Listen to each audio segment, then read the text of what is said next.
இப்போ நீங்க ஒரு வெள்ளை கலர்ல பெரிய டாட்டை பாக்குறீங்களே, அதுதான் டிராகன் ஃப்ரீடம் ஸ்பேஸ் கிராஃப்ட்.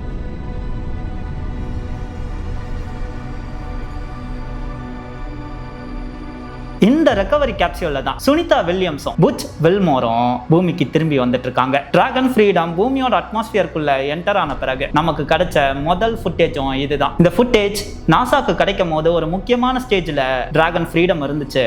அதுதான் கம்யூனிகேஷன் பிளாக் அவுட் பீரியட்.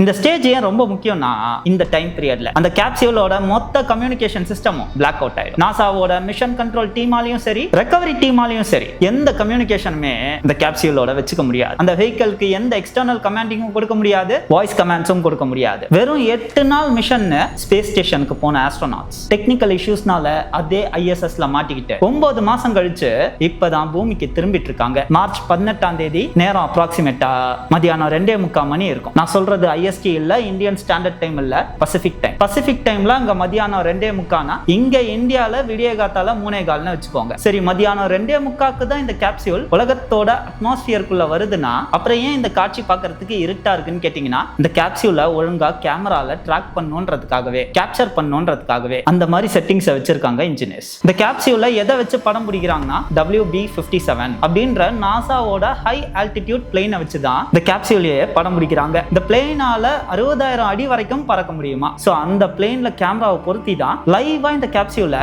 உலகத்தோட அட்மாஸ்பியருக்குள்ள வந்த பிறகு கேப்சர் பண்ண ஆரம்பிச்சிருக்காங்க.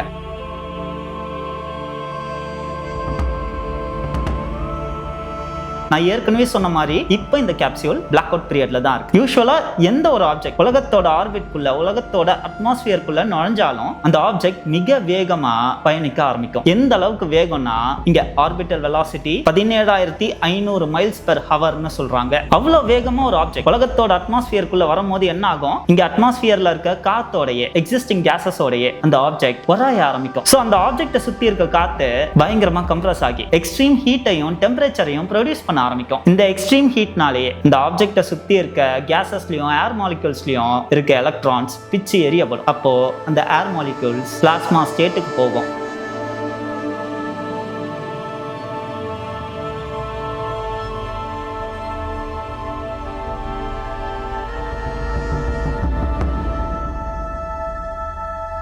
சின்ன வயசுல இருந்து நம்ம எல்லாருக்கும் சொல்லி கொடுத்தது 3 ஸ்டேட் தான். ஒன்னு சாலிட், 2வது லிக்விட், 3வது கேஸ். ஆனா இங்க 4வது ஸ்டேட்னு ஒன்னு இருக்கு, அதுதான் பிளாஸ்மா. சோ நம்மளோட அட்மாஸ்பியருக்குள்ள வர டிராகன் ஃப்ரீடம் சுத்தி ஒரு ஷீல்டு மாதிரி அயனைஸ்டு கேசஸ் கவர் பண்ண ஆரம்பிக்கும். இந்த பிளாஸ்மா லேயருக்கு மிக அதிகமான ஃப்ரீக்வன்சி இருக்குமா, அதனால கம்மியான ஃப்ரீக்வன்சி உடைய ரேடியோ வேவ்ஸால இந்த பிளாஸ்மா ஷீல்டை தாண்டி பெனட்ரேட் ஆக முடியாது, உள்ள நுழைய முடியாது. அதுக்கு பதிலா அந்த ரேடியோ வேவ்ஸ் என்ன ஆகுமா, ஒன்னு அப்சர்வ் பண்ணப்படுமா, இல்ல ரிஃப்ளெக்ட் பண்ணப்படுமா. அதனால தான் இந்த சமயத்துல டிராகன் ஃப்ரீடம் கூட நாசாவால கம்யூனிகேட் பண்ண முடியாது. அண்ட் இந்த பிளாக் அவுட் டைம் பீரியட் ஒவ்வொரு ஆப்ஜெக்ட்டை பொறுத்து வேறுபடுமா. அந்த ஆப்ஜெக்ட் எவ்வளவு ஸ்பீடா உள்ள வந்துட்டு இருக்கு, என்ன ட்ராஜெக்டரியில உலகத்துக்குள்ள வந்துட்டு இருக்கு, என்ன ஆல்டிடியூட்ல இருக்கு, இதெல்லாம் பொறுத்து இந்த பிளாக் அவுட் பீரியடோட டைம் வேறுபடுமா. ஆக்சுவலா இந்த சமயத்துல முக்கியமா அந்த கேப்சியூலோட வெஹிக்கல் டெலிமெட்ரி சிஸ்டத்தோட கம்யூனிகேட் பண்ணவே முடியாதான். ஏன்னா இந்த சிஸ்டம் தான் அந்த கேப்சியூல் எவ்வளவு ஸ்பீட்ல டிராவல் ஆயிட்டு இருக்கு, எந்த லொகேஷன்ல டிராவல் ஆயிட்டு இருக்கு, இது தவிர கேப்சியூல் ஓவர் ஹீட் ஆயிட்டு இருக்கா,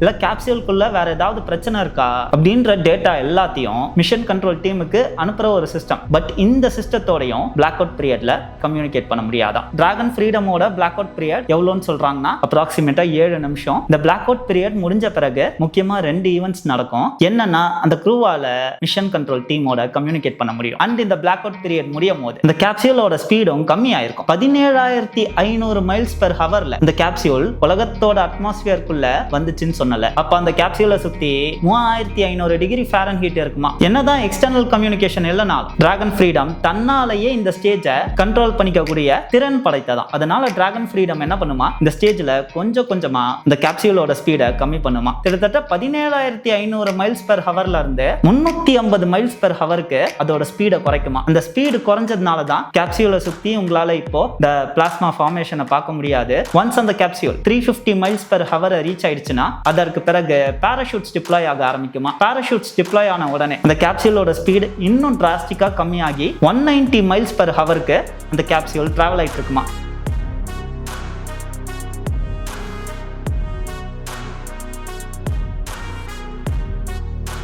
அதற்கு பிறகுதான் மெயின் பேராஷூட் டிப்ளாய் ஆகுமா. இந்த பேராஷூட் 6000 அடி இருக்கும் போது, அந்த கேப்சூல் 6000 அடி இருக்கும் போது டிப்ளாய் ஆகுமா. அந்த பேராஷூட் மேல விரிஞ்ச பிறகுதான் பொறுமையா இந்த கேப்சூல் வந்து கடல்ல விழும்.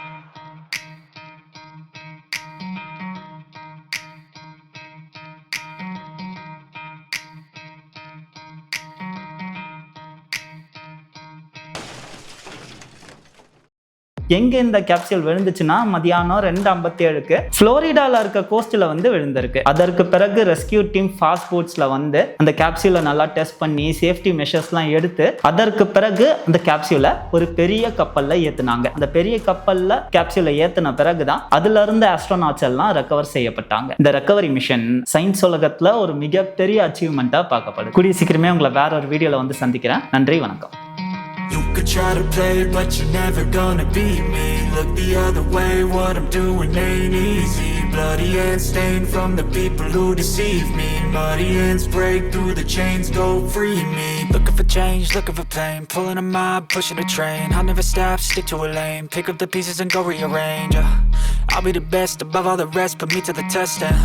Expect nothing less, your checkers, I'm chess. What's happening next? He got the venom, a tangible weapon, no coming in second. This life is a lesson. He got a new engine from pain, that's a blessing. New focus, no guessing, just bold and obsession. All in his possession, you got their attention. I'll leave an impression and take your redemption. Just kill no discretion, your mind is a weapon. 11-11, it's time for progression. You could try to play, but you're never gonna beat me. Look the other way, what I'm doing ain't easy. Bloody hands stained from the people who deceive me. Muddy hands break through the chains, go free me. People like sheep move feet, hurt it easy. You don't wanna be fast asleep when they scheming. Better stand tall, ready for a fight, believe me. When they try the chains, you can say no, free me. So he's been looking for somebody who could save him, instead of searching inside for what they gave him. A strong will, strong mind causes mayhem. We could change the world, change times, rearrange them. Staying on pace, running the race. Life is a chase, I don't want a place. I wanna be first, work till it hurts. Dehydrated thirst till I'm in a hearse. High ambitions and the right mind can take you so far. It's like you lived a few lifetimes. Take off, I'ma break off from the weak minds. They can stay soft, you can change lives, you create thoughts. Never waste time, you got one shot, you got one life. Better pop off, what do you like? Make a dream job, no 9-5, no mean boss. Just my life and free thoughts. You could try to play, but you're never gonna beat me. Look the other way, what I'm doing ain't easy. Bloody hands stained from the people who deceive me. Muddy hands break through the chains, go free me. People like sheep move feet, hurt it easy. You don't wanna be fast asleep when they scheming. Better stand tall, ready for a fight, believe me. When they try the chains, you can say no, free me.